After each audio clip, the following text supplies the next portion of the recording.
Assalamualaikum anak-anak, jumpa lagi bersama saya Diahrini Sulistiawati dari SMP Alusna Kota Tangerang.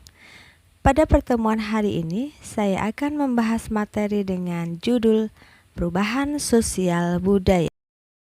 Tujuan pembelajaran adalah 1. Siswa dapat menganalisis perubahan kehidupan sosial budaya bangsa Indonesia. 2. Siswa dapat menyajikan hasil analisis tentang perubahan kehidupan sosial budaya bangsa Indonesia. Pernahkah kalian melihat seorang petani menggunakan alat-alat modern saat menggarap sawahnya?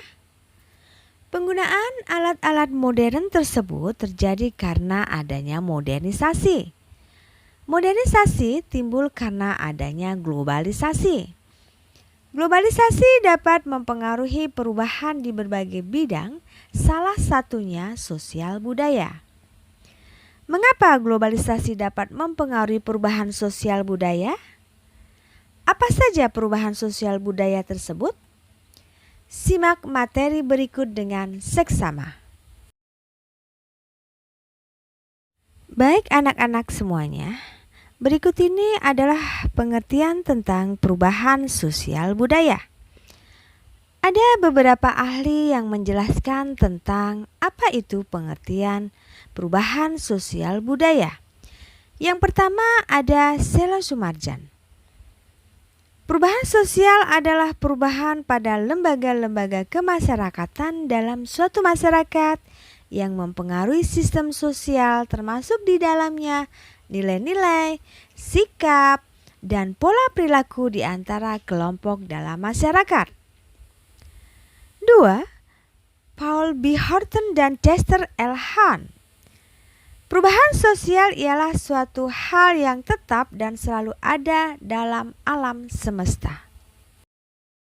Perubahan sosial budaya merupakan bagian dari kehidupan manusia karena manusia memiliki akal dan pikiran. Adapun bentuk-bentuk perubahan sosial budaya tersebut dikelompokkan berdasarkan sudut pandang yang berbeda-beda. Berikut ini bentuk-bentuk perubahan sosial budaya. A. Berdasarkan pengaruhnya terhadap masyarakat.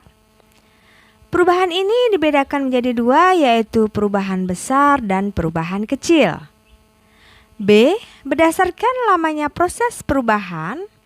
Perubahan ini dibedakan menjadi dua, yaitu perubahan secara cepat atau yang disebut revolusi, dan perubahan yang terjadi secara lambat atau yang disebut evolusi. C. Berdasarkan perencanaan atau niat pelakunya, perubahan ini dibedakan menjadi dua, yaitu perubahan yang dikehendaki atau direncanakan dan perubahan yang tidak dikehendaki atau tidak direncanakan. Contoh pengaruh perubahan besar adalah proses industrialisasi yang terjadi pada masyarakat agraris. Perubahan ini akan membawa pengaruh besar pada hubungan kerja, sistem hak milik, hubungan kekeluargaan, lapisan sosial, dan sebagainya. Contoh perubahan yang pengaruhnya kecil adalah perubahan pada mode pakaian.